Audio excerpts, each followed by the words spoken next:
And so we are back, and we're back to the business end of today's proceedings, because the man from the department is here, ladies and gentlemen, to set out his stall and then to answer all of your questions afterwards, and then we'll all have a bit of a natter to finish up. But Jack Nolan, as I say, the inspector, nitrates inspector from the department, is here with his presentation on nature and agriculture. Jack. Thank you, Philip. Good evening, everybody. It's lovely to be back actually at a conference, and rather than the man I'm representing government here, because I think we've moved on from the day when it was different departments.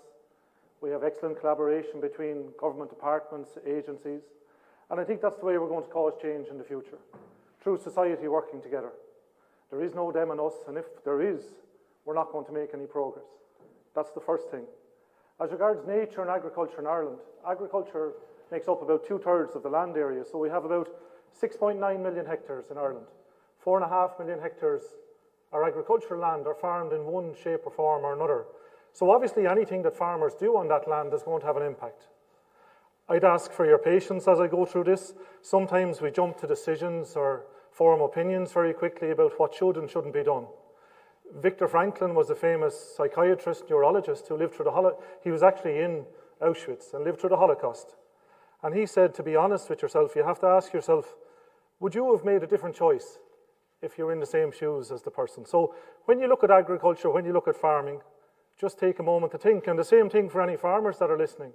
If you were one of the 40%, the CSO released a survey the other day, and they said that 30 to 40% of the general public visit the countryside every weekend to look, they love feeling healthy in nature, and it's a really important thing. What would your impression be if you came to visit the country and you saw what's happening as regards our soil, as regards our water, as regards our hedgerows? Would you understand, or would you feel there's more that could be done? So we'll move on anyway, but that's the general thrust of what I'm going to talk about. I think we have a good story in Ireland. We are in the top percentile as regards water, biodiversity, and so on. Now, obviously, we don't want to get to the bottom of the league, but we would be in the top 5 for water quality. The trends over the last number of years haven't been positive. And that is due, in a large part, to agriculture. The EPA released a report in the summer, and it modelled the impact of agriculture and sewage sludge and everything else on water.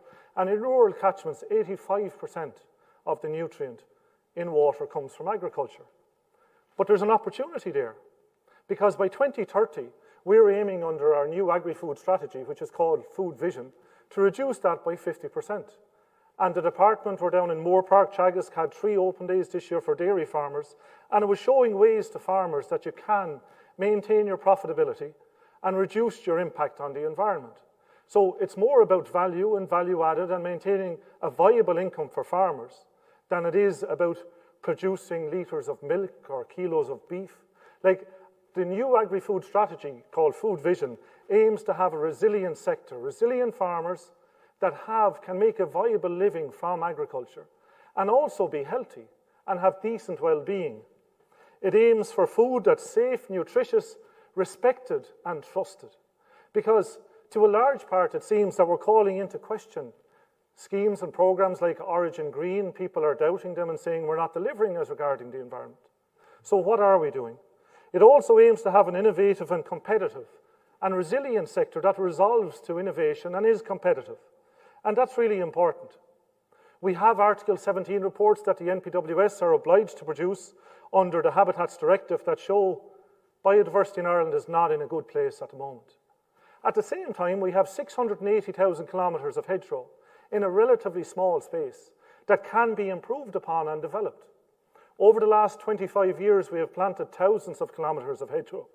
But we now understand that it's much better to protect and improve what we have first, and then to create new habitats. We understand things like natural capital that I'll talk about in a few minutes, that the value of a hedgerow is not just to divide a field. It acts as a flood barrier, it's good for biodiversity, it's also good for animal health. There are numerous things there, and it's good for human health. And I think farmers need to understand more around the social license and the acceptability of what's happening on farms. For people looking into agriculture, who are you dealing with? Because you're not going to cause change, and the earlier speakers identified the opportunity here for collaboration and working together. So you're not going to change anybody by lecturing them, by talking at them, by telling them everything they're doing is wrong, because it can't be. Everybody can't be wrong. At the same time, for farmers looking out, society has reasonable expectations. There are significant subsidies coming to Ireland, as Professor Matthews spoke about earlier on, and I'll get onto in a few slides, and they obviously come with strings attached. And why shouldn't they? Less than 12% of farmers in Ireland are female. Now, that's a real problem, because that's stifling innovation, development, change. We need to change that. So recently, the Minister has announced in the new CAP, we'll have KT, or knowledge exchange programs, specifically for women. Women heads of farms can avail of a higher grant rate, and we're also going to have a European Innovation Partnership program that's going to deal with it. The average farmer in Ireland is 59 years of age. They're 3 times more likely to get cancer, 3 times more likely to get a stroke, and 3 times more likely to commit suicide. Now, these are the people that are in the media. When you read the paper, open the paper tomorrow, and if there's an article about climate, there's probably a picture of cows. How do you think the farmer that's reading that is feeling? They're obviously not feeling good about it. I don't feel good about it, talking about it even. At the same time, there is an expectation around, and we need to get new farmers in. Deaths in 2020 in the workplace in Ireland, 43% of them took place on Irish farms. So these are a very vulnerable section of society that's not really recognised. The average farm income based on the National Farm Survey, Teagasc do the National Farm Survey every year, and it's based on the Farm Accountancy Data Network, which the EU has set up, and that shows that the average dairy income last year was 74,000. The average number of cows on a dairy farm was 120. On cattle, sheep and beef farms, the average income was between 9 and 18,000. And on tillage farms, the average income was 34,000. Only 1/3 of farms in Ireland are considered to be viable. And to be considered viable, that means that you make 20,000 from the farm plus 5% return on non-capital investments. That's investments in machinery and livestock. Another 5% are considered to be vulnerable, 33%, sorry. So 1/3 are viable, a third are vulnerable, which means that they don't make that. So they're not making 20,000 a year off the land. And another 1/3 are sustainable, because either them or their partner, whether that's a man or a woman, have an off-farm income. So they have money coming into it. So these farmers, and we're going to talk about the subsidies in a minute, that are getting in the 12 or 14 billion that's going to come in over the next 5 years, aren't overly rich. They might have very good assets, and they do indeed have assets, and they own the land, but the return on the asset is very poor. These people are changing over time. I think that should be acknowledged. We might not agree with the pace of change, and definitely there's more that can be done, but I think the starting point should be to acknowledge that we have moved on from where we were as an agricultural sector a few years ago. We might need to speed up, but there's an opportunity there still. When you go abroad, agriculture in Ireland, and Ireland as a country is seen as a clean, green nation. We need to do more to protect that. Agricultural exports were worth about 13.5 to 14 billion last year. Tourism was worth over 10 billion. And agriculture attracts the tourists, because the speaker just before me there, Alan Williams, spoke about the golden hoof. Sean mentioned it. The golden hoof, the benefit of animals on the land. The problem may be if we have too many of them, or if they're not managed right. Recently, you would have read about the goats that went up in Kinsale, I think, or up in Dublin, in Howth, to try and control the growth. So we need animals there. Animals do a lot more than just provide food. There have been huge changes in agriculture over the last number of years, a response to what's happening as regards food and food prices and input prices. So as a farmer, if you had a block of land and you're making 8,000 a year from cattle, or you're making 18,000 from rearing cattle, or 30,000 from tillage, and you look across at your neighbour who's a dairy farmer and averaged 74,000, what would you do? Would you continue to make your 9 to 18,000 or your 34, or would you think of switching into dairy? So what we've seen happening is intensification as regards animal numbers. So farmers have got bigger because food prices haven't gone up. The CAP promised that we would have safe food, it would be nutritious, it would maintain rural areas, and that it would provide food at a reasonable price that people could afford. And it's been very successful in that. But it does mean that over the past 25 years, the amount of money spent on food by the average household in Ireland has fallen in half, from 28 to 14%. Farmers are actually making less for their products than they were, so they've responded by producing more of it. And what we see is that the main production of milk and beef has moved to the east and southeast, and that less than 10% of the farmers have a third of the cattle in Ireland and 2/3 of the cows. And that's mainly in the east, southeast and southwest of the country. And definitely since the end of quota, we had quota since the mid-80s, there was built up or pent up demands to expand our dairy herd. So we had 5 billion litres on average back between 2006, 7, 8, and now we're at about 9 billion litres. There's about 37% more dairy cows in Ireland, and they haven't all expanded equally throughout Ireland. They're concentrated in the orange region there. And in this region and these areas, we have problems with water quality. But we know what the solutions are to it. And we just need to speed up the level of uptake from it while encouraging farmers to do it. One of the key things that I'm taking from today, the focus should be more and more on soil health. Over the past 30 years or more, there's been a huge focus on chemicals, whether that's fertilizer, pesticides, and it's moved us away from a healthy soil. And I think there's a lack of understanding, not just amongst farmers, but probably amongst advisors, among people that are going to college, all about the value of the soil. And we're lucky in Ireland, we don't have a legacy from heavy industry that's polluted our soil. We are in a very good place starting off. We do know that we need to do more about it. We need to do more about the trace elements. So often people talk about phosphorus, potassium, sulfur, nitrogen, the major elements, but they don't talk enough about molybdenum, copper, iron, things like this. And that's where we need to get to, that we're talking about the soil health and a functioning soil. We're also very lucky in that the soil, because we are a grass-growing nation, we are producing milk and beef mainly based on that grass, on outdoor production. If we lived in the Netherlands or Holland or Denmark, for example, I would get extra money as a farmer for letting my cow outside for a couple of hours every day, because that's what the consumer wants. When you go and buy a litre of milk, you don't see a picture of a cow that's in a shed all day, every day, 365 days a year. And that's not what we have in Ireland. We have very high levels of animal welfare. But we need to be careful about where we're moving. It's very difficult here because we're talking about farmers that were ambitious, had pent-up demand, can see where the money is and move towards it. How many of us here would say, I'm not in any way ambitious?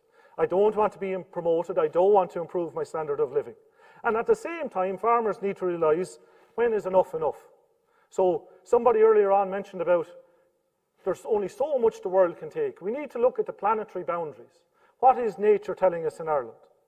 And at the moment, it's telling us that we need to do something very quickly about our water, about our biodiversity, and about our soil.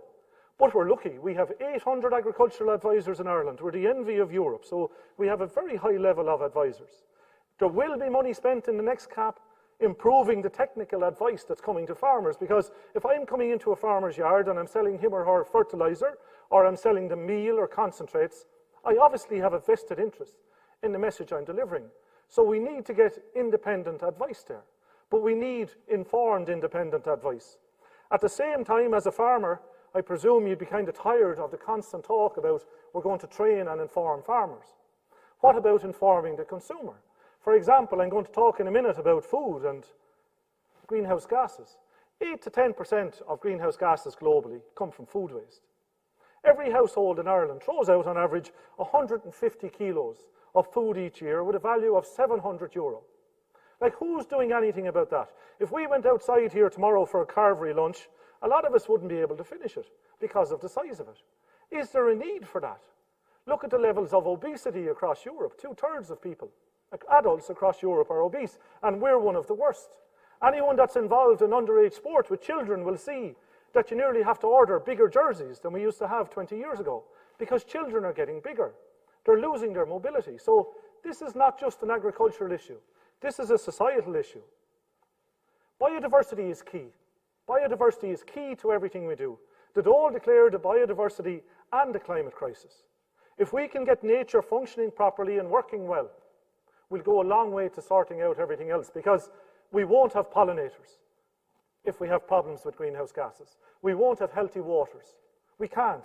So if we look at nature and what nature is delivering, and according to the biodiversity strategy published by the EU, by the Commission, 50% of global GDP comes from biodiversity. That's an amazing figure. And Ireland, in comparison to our colleagues and our counterparts across Europe and indeed around the world, is in a good place. The trend is not positive. I know that, say, the farmland bird index is in decline, corncrakes are in decline, curlews, but we can do things about it. But it comes back to, will you, as a consumer, when you go into the shop, pay more for food that's produced in a way that's going to benefit the environment? Because I was in the shop yesterday, and I could have bought a pack of cream crackers for 26 cents. Now, when you think somebody had to grow wheat, whether it's a man or a woman, fertilise it, spray it, go through all the machinery aspects of it, that had to be harvested, brought to a mill, milled, made into cream crackers, packaged, delivered, and now sold at 26 cents. It doesn't make sense. So we're damaging the environment. Professor Matthews mentioned it earlier on. The environment doesn't cost anybody anything. The cost to the environment is being externalised by agriculture and by society. There's a huge interdependence between biodiversity loss and climate change. You cannot deal with one without the other. So nature, we should be talking about nature rather than climate change. We should talk about water, biodiversity and climate, ammonia, all being as part of the one thing. As regards biodiversity, obviously CAP is going to have a huge role to play. It was said earlier on it's going to be worth 14 billion over the 5 years. But there are voluntary initiatives out there like the All-Ireland Pollinator Plan. Ireland is to the forefront of what's happening in Europe as regards protecting pollinators. There's a plan there that you, as an individual, as a householder or as a farmer, can follow. But there are some interesting things happening, like when we go into the countryside and look at the hedges and see them shaved back to within an inch of their life in certain areas, we find that that's not something we want to do. But how many people cut their grass lately because there was growth? How many people in their own garden or outside on the street are going out with things like leaf blowers because they like things nice and neat? But they come to the countryside and they want to see it slightly let to grow. So again, it's about society. Natural capital is something that we all need to understand. So we need to understand about people, about their well-being. The benefit of being in a healthy environment, walking by the sea, walking amongst nature, can't be overestimated. It's so good for you, and it links back in to having a healthy society. We need to understand farmers themselves need to be valued and respected for what they're doing. If we're going to talk to farmers, we need to talk to them as equals, not criticise across the board farming is bad, everything else is good. Surely we can accept that there's something there that farmers are doing that's right, that we can bring farmers with us. And then farmers need to say, yes, society have a point here. There are things I can improve as well. But natural capital, the CSO in Ireland are examining around at the moment, including it in our national accounts, because in Denmark it's included. So the value of biodiversity, the value of water, the value of our soil, and adding that. So it's not just about the number of computers or chips we produce or the milk that we export. It's about the value of our environment, because that's really what we need to see. If we do a willingness to pay survey, everybody will pay more for the environment and to protect nature, until it comes to putting their hand in the pocket in the shop to get the money back to the farmer. If perhaps we could show people the value of the environment, perhaps there would be more value attached to it. The Department of Agriculture supports LIFE projects. LIFE is EU funding for innovative projects that will protect biodiversity. So there are two here I've identified. The Wild Atlantic Nature Project is led by National Parks and Wildlife Service with support from the Department of Agriculture. The Corncrake LIFE Project obviously is aiming to protect corncrakes. So this fund, LIFE funding in Europe, it's worth about 3 billion, 3.5 billion at the moment, and in the next cap it's going up to 5.2 billion. And it's an area that Ireland should aim for different departments, plus industry, plus private individuals, to come together to draw down more funding to cause change in agriculture, because money needs to flow in. As regards water quality in agriculture, the third River Basin Management Plan was released on the 27th, the draft River Basin Plan was released on the 27th of September. And the River Basin Plan, it's there under the Water Framework Directive, and the idea is that it's like an umbrella that brings together all the measures to improve water quality. So agriculture is the biggest pressure by far, and that must be acknowledged. Then hydromorphology, which means things like cleaning drains or draining rivers and so on, and then forestry. So when forestry is clear-felled and the silt runs from it. Urban wastewater featured heavily in the news the other day. So we had, I think it's 32 towns and villages around the coast of Ireland that are discharging raw sewage straight into rivers and streams. Now, I live beside 3 of these and they were identified, but there's one up the road that wasn't identified that's also discharging into it. So I'm not sure of the exact figures. About 50% of the phosphorus loss in water is coming from sewage sludge, and treatment plants that aren't working correctly. 50% then comes from agriculture, and as regards nitrogen, over 85% is from agriculture. And this plan is aiming to bring together things like the Nitrates Directive that Professor Matthews referred to, the Urban Wastewater Directive, the pesticides regulations, and get us to a better place as regards water quality. We have regional issues. If you remember the map I showed you earlier, the areas where we have nitrogen problems are where we have had more cows, more beef. In the west of Ireland, we have issues with phosphorus. Phosphorus is attached to sediment, and on wet or poorly draining, or we call it heavy soil, you get overland flow and phosphorus ending up in streams. So every farmer in Ireland has a role to play in improving water quality. This is not just about the 16,000 or 16% of farmers that are dairy farmers. It's about every farmer. If I ploughed a field early in December and went down the road to a river, the water that hits that field will bring soil with it into the river, and you'll see the water turning brown. There's been a lot of talk here about regenerative agriculture, about no-till, about direct drill. The department is funding straw incorporation. The minister mentioned it earlier on in his opening address. Farmers that are availing of this measure should also consider planting a cover crop and getting the soil into a living thing so that it constantly has cover. You can see here, and it must be acknowledged, in 2018 we had more losses than in any other year. We had a very dry year. The advice given to farmers was to keep applying nitrogen, to keep growing grass, and when the rain came, that ended up in the water. In a dry year, land itself, the soil will release more nitrogen through mineralization. So the advice needs to keep improving to farmers. This year we have a nitrates review, and it's the most difficult review we've had so far. We received over 600 submissions to the public consultation. In previous years, we have never received more than 100. Back three reviews ago, we would have received around 30. So there's much more of a focus on water quality. And what's going to happen during this review, or when the measures are announced in the next month or so, is that farmers will be asked to do their part as regards low-emission slurry spreading equipment to reduce the losses. There will be of ammonia from agriculture, which is responsible for 99% of the losses. They will be told that chemical nitrogen allowances will be cut by 10% from next January. A chemical fertilizer register is being introduced from January 2023 so that we can verify exactly what farmers are doing. They'll be asked to measure grass.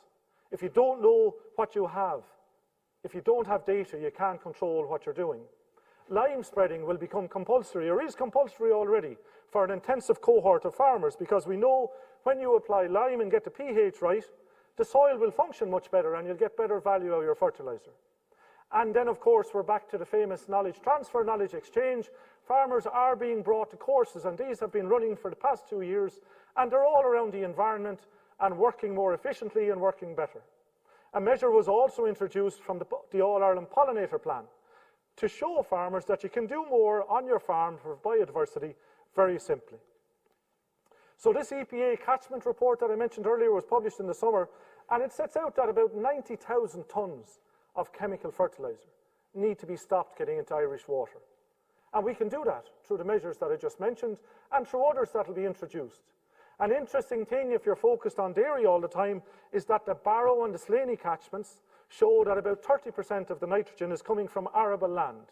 So what's happening is that people are either ploughing land too early, or after the crop is harvested, the soil is left bare over the winter, there's no crop growing, and up to 50 kilos per hectare of nitrogen can be lost.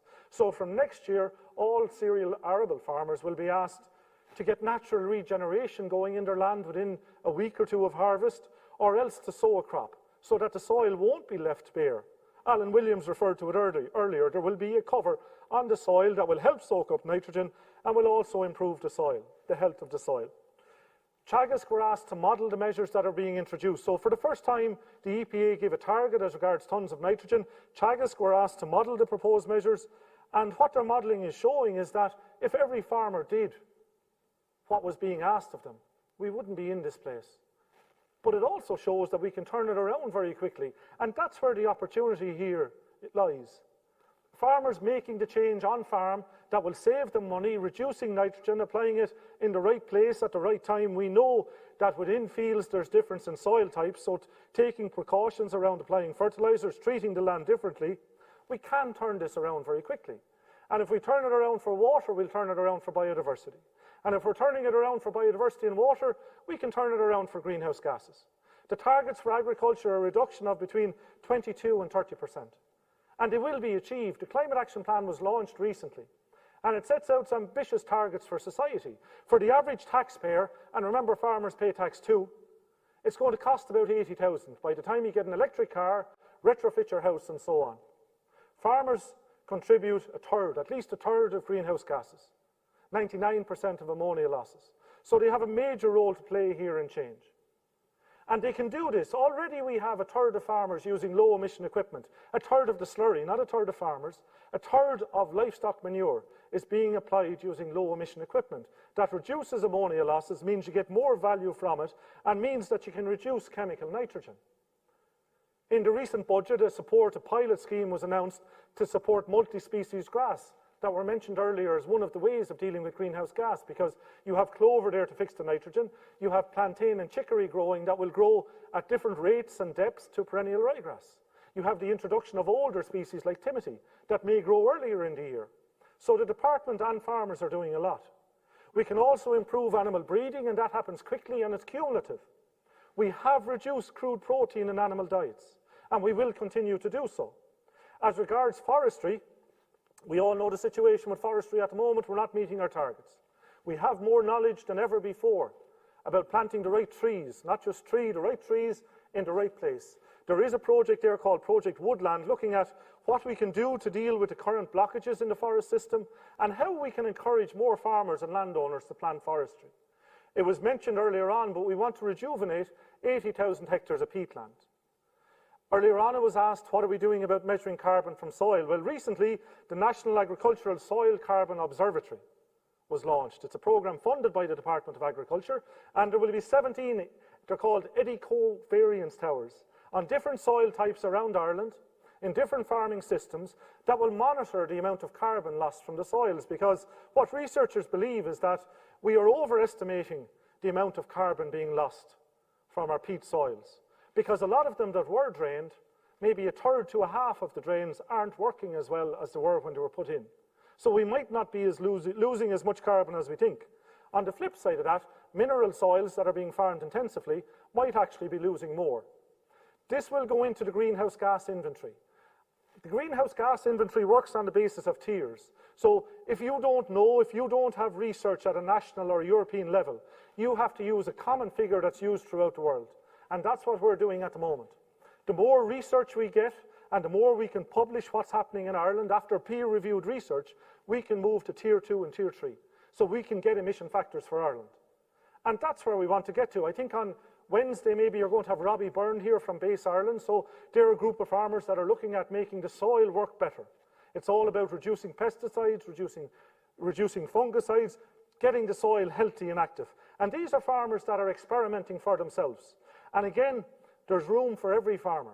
Not every farmer is going to switch to be organic or regenerative or to work with Base Ireland. Some will remain conventional, and if they do, they'll make changes to become more efficient. But there's space here for these people as well. A lot of farmers are doing experiments on their own farm. They're learning through trial and error. But there's a cost associated with that, and farmers have to be given time to change. The next CAP is going to bring in changes as regards, no longer is it about compliance, but now it's about performance, and we will be judged as a country on whether we deliver or not. So by 2030, we should have reduced nutrient loss to water by 50%. Nutrients in water, the level of nutrients in water, which is an amazing thing, by 50%, and we can do it. We're going to increase our biodiversity area to 10%. It was mentioned earlier on, the eligible hectare has been a real problem. So there has been conflict between DG Agri and DG Environment. DG Agri say, to draw down payment, your land must be fit for agricultural production. And that has led to farmers removing habitats. In the new CAP, that will change, which can only be a positive. And Ireland has been to the forefront of looking for that change. A brilliant thing here is that it's member-specific. So treating Ireland the same as Italy obviously doesn't make sense, or Greece. And that comes right down into treating Leitrim the same as Cork doesn't make sense, or the same as Wexford or Dublin, because we have different soil types, different farming types. The new CAP is going to push further than ever before. Farmers will be asked to do more to get back the money that they've been receiving to compensate them for producing quality food at relatively low prices. Consumers and taxpayers expect more than ever before for farmers. So money, the difference between Pillar 1 and 2 is that Pillar 1 money was always direct payment. So money that you received because you were farming, and Pillar 2 was money you received because you went beyond the baseline, as Professor Matthews described it. For the first time ever, money will come out of Pillar 1, so 25% of your basic payment will now have to be earned back. And the question was asked whether what you're doing in eco schemes, is that going to deliver change? And it will. Because what it will do is open the door to a new way of thinking, and that's what this new CAP is all about. It's showing farmers that there is another way. It doesn't have to be the way that farmers are going to pollute, or going to remove hedgerows, or that we have to intensify. There is room to maintain agricultural production, but we have to maintain or improve farmers' incomes, and in certain areas we have reached the capacity. So the planet all over has reached its capacity. And that's the message that's coming from the taxpayer and that's coming from Europe. But we need to take ownership of this ourselves. I, as an individual, don't like being told what to do. I'm sure farmers don't. I'm sure you don't. But nationally, we need to take responsibility. We don't need to say we're doing this for Europe. We're doing this for ourselves. There was a survey in the paper in the Irish Times the other day that said what concerns people most are their local issues. So water quality, for example, is something that nearly 2/3 of people or more are concerned about because it's a local issue. And that's where we need to take CAP, that we are going to solve local issues for society, for agriculture. The allocation we went through earlier on, nearly 10 billion. Just to put that in context, the dairy sector is worth 13.2 billion annually in Ireland. So while you may look here and think this is a huge amount of money, and it is very significant, industry has a massive role to play here in causing change. Because if industry aren't leading farmers and incentivising them to change, CAP on its own is not going to work. So we have regulation, we have subsidies, but we also need industry to step into this space. The main elements of CAP are a basic income support for sustainability, your entitlements that farmers have had since 2002, the eco schemes that we've covered, the pot of money that I mentioned there, 10% is going to be taken off it straight away from Pillar 1 and divided out at a payment rate for the first 30 hectares. There's also money there to support young farmers, and there is money there to support proteins, growing beans and peas and so on, to reduce our dependence on imported protein. And there are a myriad of schemes. But a really impressive figure is that the agri-environmental measure is going to spend 1.5 billion. That's a huge amount of money over the next 5 years to cause change. And it's a really innovative scheme because it's going to take what's learned from EIPs and local projects and apply those in specific areas like hen harrier, the pearl mussel, and so on. Now, this is very difficult for the department. You must remember the department is the paying agency, so we have to administer these schemes. We have to inspect them. We have to ensure that they deliver. So it's putting pressure. The more innovative something is, the more difficult, obviously, it's going to be. But this scheme will be at the forefront of what's being done in Europe for the environment. And it will cause change on farms. And remember again, the primary thing to do is to protect what we have and improve it. And the majority of farmers that participate in agri-environmental measures are those that have high nature value land. So what's going to happen to these farmers in the east, southeast, southwest of the country that generally speaking don't participate if they're intensive? Where are they going to get the incentive or the money from to change? And that's where industry has to step in.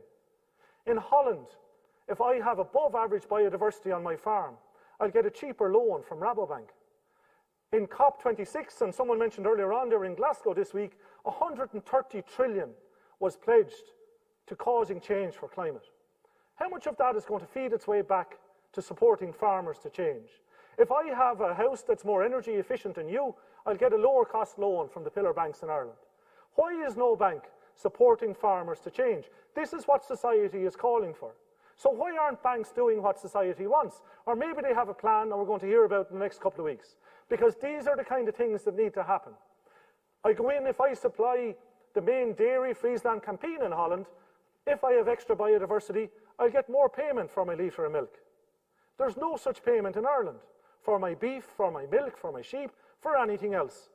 This is the way that industry can play its role, by supporting farmers in change. The ideal place we want to get to, and this is a very busy slide, we want everybody working together. We have to come together as a sector, as society, across government. We have very good working relationships with other government departments, with National Parks and Wildlife Service, with Department of Housing, who are responsible for water, Department of Environment and Climate Change. And working together, we will cause change, but it takes societal change as well. So it takes people to be prepared to pay more for food if it's produced in a sustainable manner. Not to waste food, to make choices every day you get up, not to use a leaf blower, not to use a robotic lawnmower because you like a clean and neat lawn. Or then how can we go and ask farmers to change if we're not prepared to change ourselves? So the challenges for nature and agriculture, obviously, animal numbers, fertilizer use, greenhouse gas emissions, biodiversity. But these should all be seen as opportunities, not as threats. When you open a paper, somebody referenced it earlier, it's doom, gloom, things, we're going to do this, we're going to do that. We can change, but it needs to start today, tonight. You need to make a choice. Tomorrow, you need to make a choice. Every day you get up, you need to make a choice. Is it necessary to use your car to drive half a mile? Can you walk? Can you cycle? For the farmers, do they need as much fertilizer? Do they need the extra cow? Do they need the extra sheep? Is there something they can do there? Can they get their soil working better? Can they make a more informed choice? Can they log into some training that's available online now? One of the brilliant things about the pandemic is the amount of information that's now available that you can check in and out of as a podcast or on Zoom or whatever you want. And farmers need to remember about their social license. So society isn't prepared to accept. There will always be leaks. Agriculture is not a living thing. Food isn't produced, the majority of it anyway, in a laboratory. It's a living thing and we need it. Ireland is feeding 45 million people. You might not think we need to feed the 45 million. Someone needs to feed them. And they will be fed. We can still keep producing food. We need to produce food that's going to be a quality product and that's going to get a premium for farmers. And farmers need to be thinking about what society wants. All these things can come together. And we will cause change. Because Benjamin Franklin said, we must hang together or we will definitely hang individually. Now, he was talking about the UK. We've had Brexit. It's had a huge impact and will have a huge impact here. But if we don't work together and bring farmers with us, we won't achieve what we want to achieve. And please remember, if you don't think of anything else I said today, anytime you see a negative headline, flip it and just say, that person, whoever wrote that, or is writing or talking, doesn't understand the opportunities that Ireland has to become a global leader in food production. Thank you.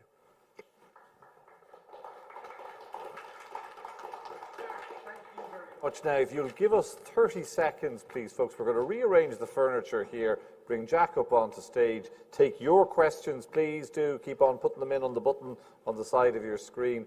And John and Sean are staying with us, and we'll wrap up on the day and take a look ahead to tomorrow as well. Just give us 30 seconds, please.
And we're back in the room with your questions, some from those who are still here with us in the Landmark Hotel.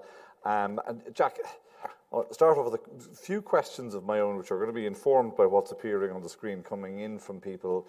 But first off, Alan Matthews, Professor Matthews said to us earlier on in the day, that we get the exact quote, that Foodwise 2025 had advocated for sustainable intensification, which meant environmental protection and economic competitiveness would be given equal and complementary consideration alongside each other. Now, if we go back as far as 2008, the Nitrates Directive was working. Water quality had improved to the point that agriculture had slipped to being the number 2 source of pollution. Most of it was now coming from municipal waste. Yet, we got it wrong thereafter. I accept, and I think anybody in looking at what happened around the lifting of quota has to accept that huge numbers of jobs were created in rural Ireland. So many farms, so many villages were kept alive, were rejuvenated, and there was really, really great social consequences from that. But the environmental consequences were, as we know now, a disaster. Inside the Department of Agriculture, when you think back and you look back on that now, what is the conversation there? Do you recognise the extent to which, yeah, we got part of it right, but we definitely got the environmental part wrong? I think hindsight is brilliant, to be honest. It's very difficult to look back and say things couldn't have been done differently. I think we should acknowledge, though, the number of measures that have been put in place have prevented things being worse, for a start. And Teagasc gets about 170 million a year from the department as an agency of government to do research and share knowledge with farmers. And at a recent day, it said that dairy farmers, for example, can reduce the nitrogen surplus on their farm from 180 kilos on average down to about 100. There's been a tremendous uptake of equipment, such as the low-emission slurry spreading equipment. From next January, there'll be a 10% cut in nitrogen limits. As you were saying, we know that all of those things can be done, but the point is that back in 2010, we knew that what was being proposed, these policy changes, weren't going to sit comfortably with what the science was telling us about how much nitrates our waterways could take, how much greenhouse gases the atmosphere could take. But we pushed on. I suppose I wouldn't agree with you. The EPA report that I referenced there, for the first time ever, gives us targets about the loss of nutrients that we need to reduce. So now we can aim towards that. In the past, we weren't sure. I could provide you with research from Teagasc that shows the limits of nitrogen that we applied, the livestock numbers that we have, are safe once farmers comply with the measures. We don't have the level of compliance that's needed to maintain a safe trajectory. But we are working on that with local authorities, with the Department of Housing, with the EPA, and with farmers themselves to make it socially unacceptable that farmers aren't doing everything they can for the environment. But I could equally point you towards studies that in 2015, when quota was lifted, said we're actually only 2% of the way to meeting our 2020 greenhouse gas emissions reductions targets, and we frankly, if we go ahead with this, haven't a hope in hell of doing it. But yet, we pressed on. I suppose, did anybody stop people buying cars or building houses or not using energy efficiency? Like, why is it going to cost us so much now to retrofit homes, schools, our transport system? So I think it might be a bit unfair to target agriculture. I think there's opportunities here that we need to focus on rather than what may have happened in the past. But, absolutely, but my point is that as we look to the future now, we're being informed by the decisions and the mistakes that have been made in the past. And you guys are supposed to be the adults in the room. You're supposed to take the punch bowl away when we're all getting a little bit too drunk, but you didn't. You said, drink on. I think you're talking about something that happened 2008 now is 13 years ago. We're in a new space, we know more, and as new research becomes available, we know more than ever before. New technology is becoming available. Farmers are adapting it. The department is supporting it. We have a new advisory program called the Agricultural Sustainability Support and Advisory Program that gives free advice to farmers and is a collaborative approach between the industry and Department of Housing and ourselves that Teagasc run. And there's no other program like that in Europe. So we're actually at the forefront of causing change. And credit where it's due, you're absolutely right. But I also wonder, on a big picture view of what it is that we're doing now. You yourself referenced the externalities which we're ignoring at the moment. We haven't priced carbon into anything that we're doing, but we know that that's coming. We've had the conversations from Australia earlier on today. We know what's happening in COP. This is going to end up being priced into everything that we sell in this country. Are we backing the wrong horse, knowing that 10, maybe sooner, 5 years from now, Carbon is going to be priced into the yogurt we're selling to Saudi Arabia, the steaks we're selling to Shanghai, the pats of butter that are going to San Diego, and it's going to become very, very unattractive to consumers there. But do you think food will be produced cheaper and more sustainable somewhere else? I think diets around the world are going to change, and that's a good thing, and farmers will adapt to it, because as I referenced there as well, the HSE stats would show that we have a very high level of obesity in Ireland. So if consumer choice changes across Europe, farmers will respond because they are price takers, and they will produce the food that's requested or required. But I do think here we're forgetting about the role of consumers and society. Why did farmers produce more? Because there was a market for it, but also because they're not being well paid for what they produce. But you in government, or agencies of government, went out and created those markets.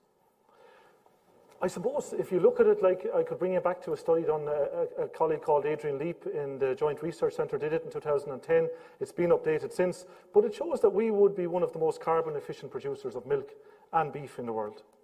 So are we talking here about carbon leakage? And the European Commissioner for Agriculture acknowledged that the other day.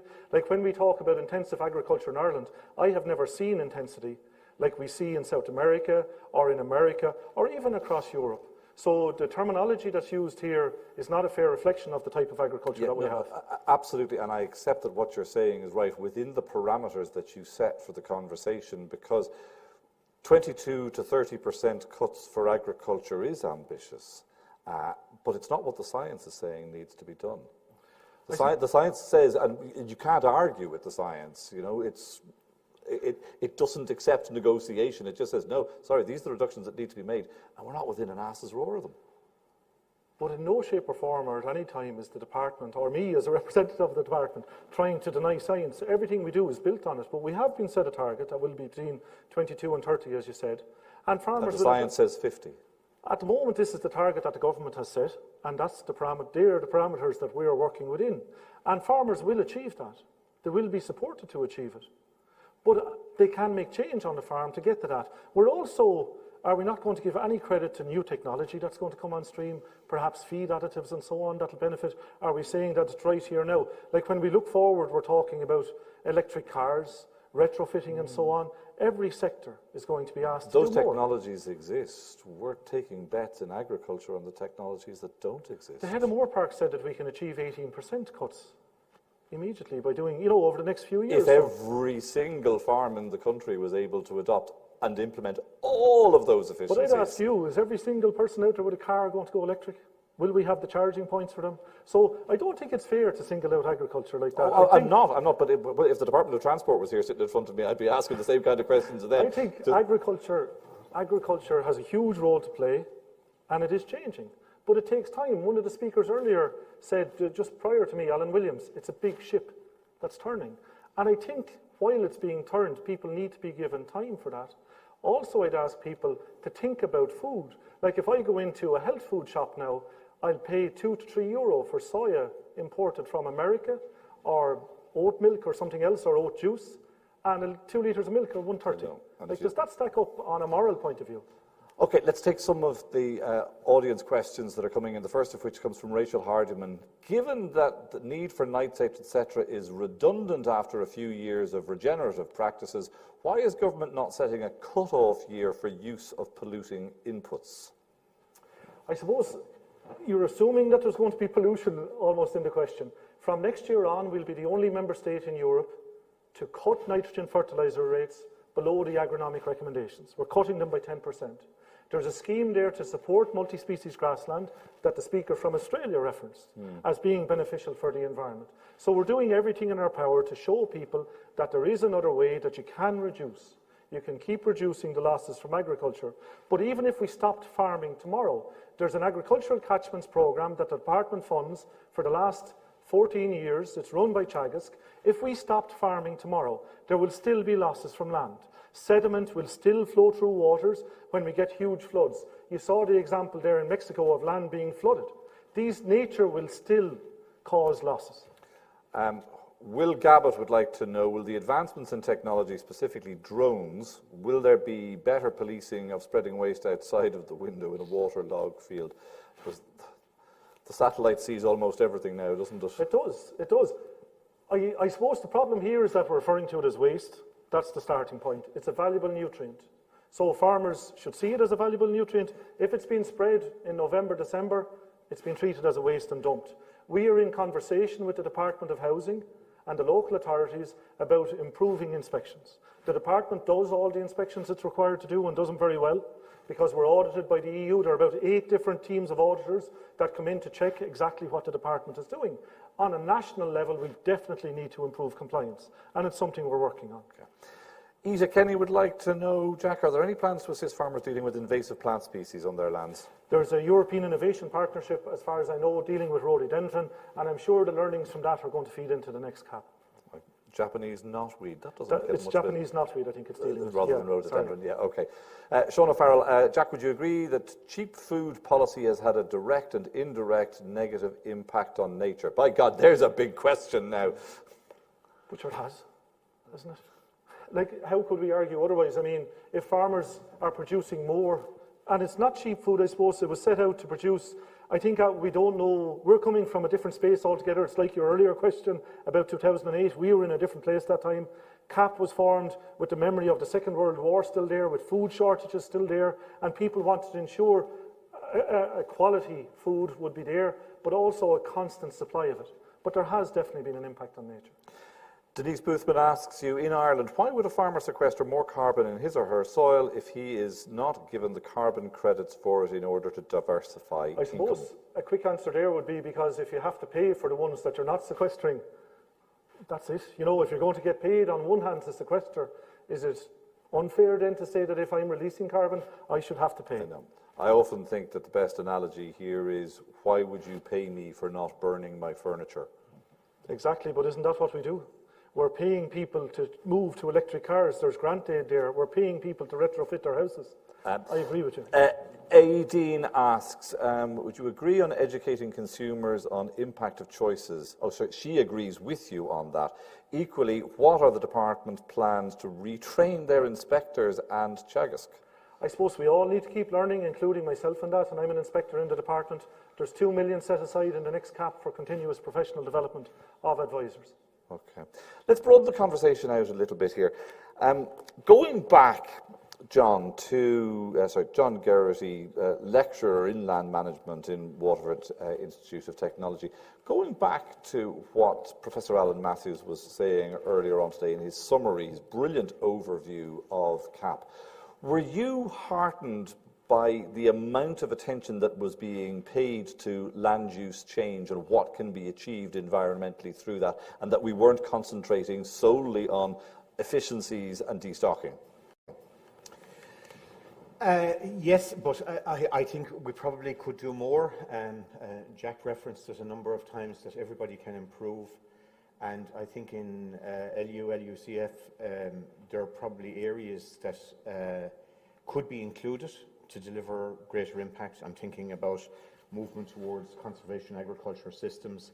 I think constant green cover in forestry as well has enormous benefits, and I'm looking forward to Jim McAdam speaking later in the week on the potential of agroforestry, a whole lifetime of experience with relation to that as well. So from a land management point of view, it's the practices that we use, it's the practices that we adopt and how we adopt them that will actually deliver, number one, climate resilience, but as well as that, and Jack referenced it as well on numerous occasions during his presentation, with relation to water quality, water infiltration, an enormous issue, I actually believe, from the point of view of changing climate. We'll have to improve that on our lands, and also biodiversity. What was not in CAP, or so far what we have seen of CAP?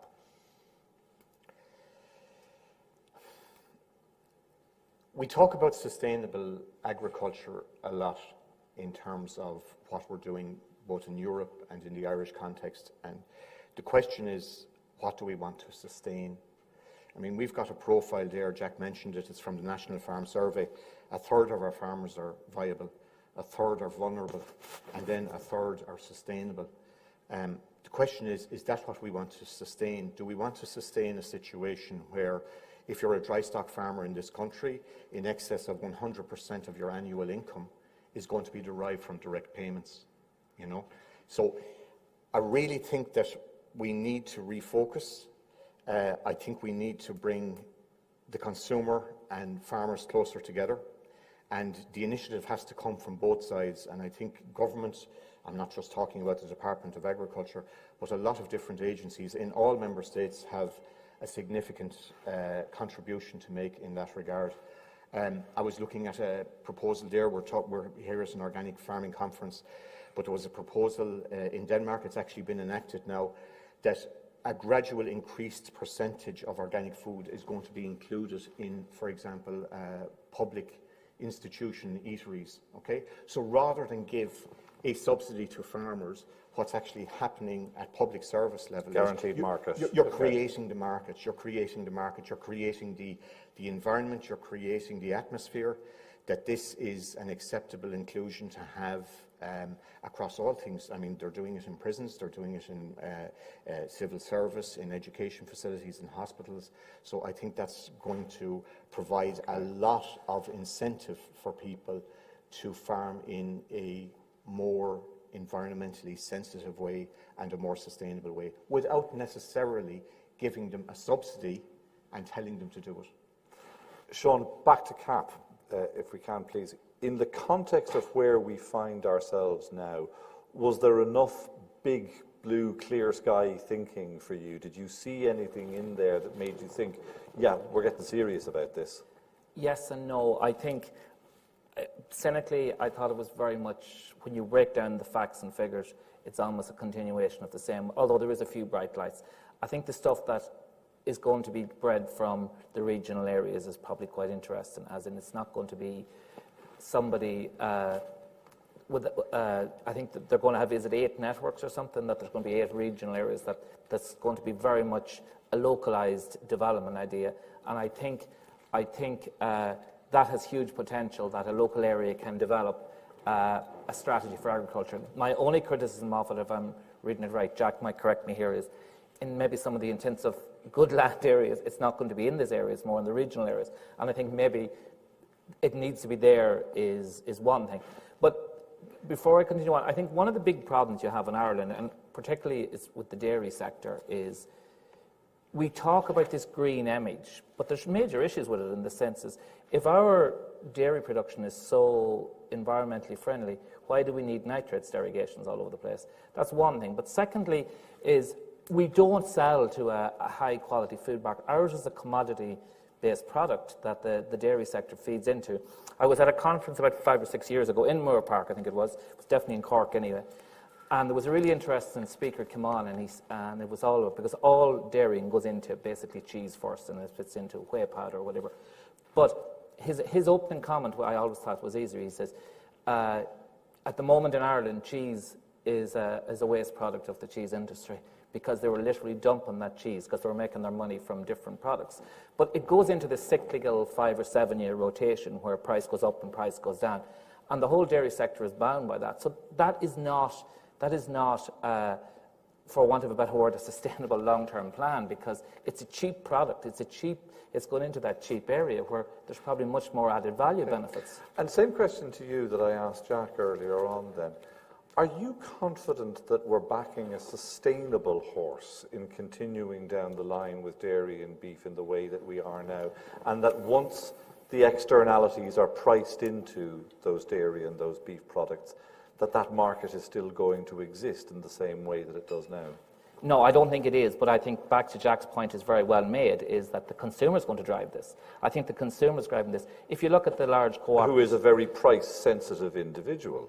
I think not as price sensitive maybe as we think. I think people are willing to pay for food quality. Sometimes we just don't give them the opportunities. Tomorrow will be an interesting day because you're going to see a lot of speakers who have that direct selling model, who are charging a premium price. And it'll be really interesting to find out if any of those guys were ever included in that farm survey, because I have a funny feeling they have been excluded because they're not the norm.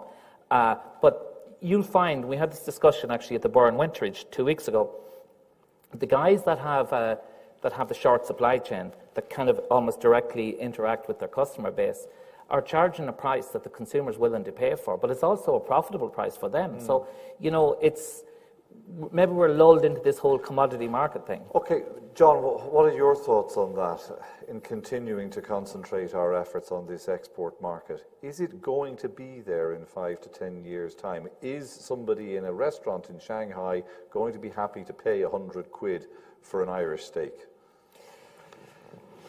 I don't know is the answer to that. I'm looking at China in recent months with regard to, and even in the last year, because, you know, we deliver courses on sustainable agriculture and we look at sustainability. And while, you know, there are large markets in Asia importing foods from Europe, but also from South America, I think it would be remiss of us not to realise and recognise that there's significant agricultural development going on in these regions as well. The other thing what might replace our export market? Yes, and I mean, we'll be talking about intensive agriculture, and that we don't necessarily have intensive agriculture from a global point of view, but the sheer level of intensity is phenomenal in China in terms of high-rise hotels for pork production now, with a view to being able to isolate, if there's a disease outbreak, being able to isolate a production unit. Very, very intensive, producing 2.5 million pigs on a very relatively small site, using the latest in terms of technology, hygiene as well. So I'm just wondering to what extent those markets will remain open to us in the medium to longer term. I think industry is looking at that as well, you know. There's a number of points there, if that's okay. So, well, let's do the crystal ball gazing thing first of all. I mean, okay. Do you guys in the department sit down with your colleagues in the IDA and say, are we absolutely happy that this market is going to be here in the future, that we're backing a sustainable horse? Well, Board Bia are expanding markets. So if you take, after Brexit, for example, the share of beef exports going to the UK has fallen from 51 down to 44.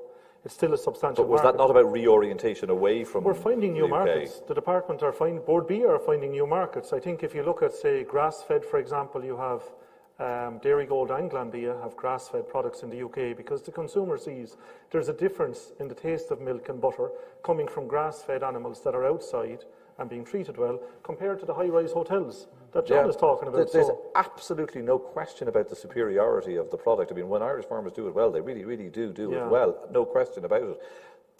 The question is, are we confident that they're going to have somewhere to sell that stuff? I think in the Food Vision report it is set out the type of agriculture we're looking for in the future, that it is going to work in harmony with the environment, that the primary producer will be viable, have better well-being.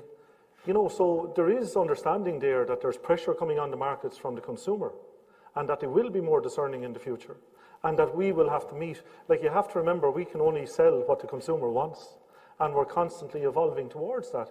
There is an Origin Green programme there that's receiving criticism from some quarters, and some of that may be warranted, but it does ensure that people are seeing and understanding at farm level and processor level more and more about the environment, and that expectations are increasing, and farmers' own standards for their produce is still increasing. Okay. I cut you off from making a few other points there. Agroforestry was mentioned earlier by Alan Matthews. Is it in CAP? And yes, it is. So the agri-environmental measure in agroforestry, like Dr. McAdam will talk about it much better than me, but it's forestry on land. So there will be elements there within the new agri-environmental measure. There will also be a measure for, say, planting a shelter belt around the farmyard to prevent ammonia losses. But we've also heard that continuous cover forestry is the one that actually sequesters and stores up carbon in the longer term. That what you might actually be doing with Sitka spruce monoculture plantations is creating a problem 40, 50 years down the line when that carbon has to be harvested. And that's part of evolving and learning. And I'd say if I was here 10 years ago, I would have been talking about planting Sitka spruce, and that's it. Whereas now our foresters are talking about the right trees in the right place. Agroforestry and the forestry programme is funded under Irish money. You know, so we are learning more about it. Just to go to Sean's point about the nitrates derogation, like, there are scientific criteria set out in the derogation, in the directive, in the nitrates directive from 1991, that say if you have a long growing season, high denitrification capacity, you're allowed to have a derogation. And we have. And farmers are complying. If you're in a derogation, you're complying with more and more requirements, and the bar is being raised all the time. As regards having a short supply chain, I admire those farmers that do that. But it does mean that they get up early in the morning to go to a market on a Saturday or Sunday. They're doing their job during the week as well. And we aren't going to get 100,000 farmers at farmers' markets. It's a niche market. We are very good at going grass. Maybe we can get a grass-fed premium or something like that. So there's a place, and I'd agree with you, Sean, for that. We can't think that everybody is going to go down that road. And we do need more to come back from the consumer, not just in Ireland, but from across Europe, because if what is being suggested all the time, we are going to reduce production. How is the farmer's income, while we're maintaining the farmer's income? So how is the farmer's income going to be maintained? Because the CAP budget is shrinking, it's not index linked. How are we going to square this magic circle? Somebody has to pay. Who's going to pay? Okay. You were all here all day long. I'm curious to know what it is that you learned today that most impressed you, that most astounded you. Sean? Okay, after Zach Bush, I reckon we're buggered. No, but seriously, he did bring it back and thing. I thought, I would say that CAP, there's glimmers of hope of CAP, and I just wanted to say on that point, one area that probably everybody has forgot about, and whether it's organic or convention, is the role of horticulture in the future, vegetable-based diets.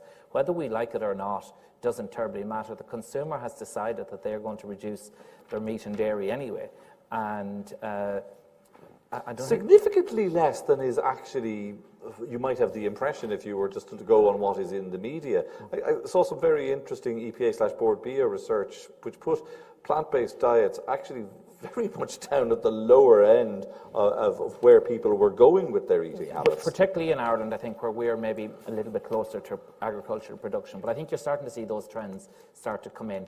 Like, even if you just take it, even before we went to, before COVID happened, you went into a restaurant. There's now at least 2 vegetarian/vegan options on the, so I think, that's going to come. I think that is happening. The more people are doing that, I don't think we can get away with that. The rise of oat-based milks and stuff like that, I'm not even talking about their carbon footprint, but just, all that stuff is happening. There's a much more competition in that dairy/meat sector now than there ever was. And so I think horticulture in the future has, and also you can make much more money on a very small piece of land. Again, tomorrow we'll tell a story on this area. So I think horticulture has a role to play. John, I know you were rocked to your core by the fact that a flea has 10,000 more genes than you do. But what was the other thing that you learned today that most impressed you? I think in my case it probably has even 15,000 more. I think Jack's presentation has really summed up a huge amount. There is an awful lot of negativity there at present. And one of the things I really appreciate about the Knott's BioFarm conference over the last 4 years is the degree of positivity. We're only on day 1. And if you look at some of the fantastic improvements that have been made in different locations around the world that are addressing some of the negative aspects that are apportioned to agriculture, I think that we need to start focusing on solutions. As an industry ourselves, we need to start doing that. But as well as that, I think press and media attention need to focus on that as well. And that includes the farming press as well, because there's an awful lot of positive change that can be brought about. The other thing about it is we talk about the cost of making these changes, but some of the changes that can be made, all right, to bring us to a better place, they actually involve reducing costs. Okay? It's a change in maybe management practice, in timing, in the utilization of, we talk about trees, the right tree in the right place, the utilization of using, as Jack was talking about, nutrients in the right quantity, at the right time, in the right place. So there's an awful lot that we can do, and everybody can improve. It's just one thing that I will say, and I'm working in the education sector, and we have a huge role to play in this, and I completely empathise with Jack as well. Agriculture now is, after changing, it has become so knowledge intensive, and very often I find myself that it's something that we've been focusing on in WIT for a number of years. We really need to evolve the curricula that we're delivering in the whole area of agriculture and land sciences as well, to meet the challenges that are there in front of us. And I'm proud to say that we've really good students coming out, some of them joining the Department of Agriculture as well, to bring some new thought, creative thought, a bit of innovation to our different support agencies. But an awful lot more needs to be done in this regard. And the other thing, I think, in terms of agricultural research, I think we need to focus a little bit more on farming systems research, getting some of that research out onto farms and monitoring exactly what some of these innovative and pioneering farmers are doing. Jack mentioned it there as well. I mean, a lot of the new developments in the CAP have actually been informed by the EIPs over the last few years, and those EIPs were based on that farming systems model, you know. Okay. Jack, take your departmental hat off and tell us what's your takeaway from today? I think we should stop catastrophising. I think we should make home economics compulsory for every child in Ireland, because then they'll grow up understanding food. I agree 100% with Sean. So which of the core subjects do we drop then, Jack? I'd make PE compulsory as well. I won't get into it, but PE and home economics. Sean is 100% right about horticulture and huge opportunities. If you go down the west coast of Holland, there's no reason why we can't have it here. There was a recent grant scheme. I'd like people to think when they go into the supermarket, and if you're buying strawberries for Christmas, coming in from Israel or South America or South Africa, what really are you doing? I think there's huge opportunities. Right across the world there, it's been shown that farmers are doing it for themselves, and I think we should support them in making changes, encourage them, set realistic timetables, and work with them. For me, I have to say, takeaway for the day has to be, desert is not an accepted fact. 6 years of a turnaround and you can change something that's just absolutely astounding, amazing. Sorry, now we had a question from the floor there. Oisin, what was it you wanted to ask? I suppose I just wanted to speak to the topic you were discussing beforehand and see where food security was playing into this. Like you mentioned horticulture, and I was supported through NOTS to train with Jim Cronin about 10 years ago, and a diversified market garden, and I can see that I can grow food in the west of Ireland year round and supply seasonally, you know. And to hear, if we are feeding 45 million people, they're not in this country, and it's not in diversified cropping, and we might have 80% of our food imported in this country.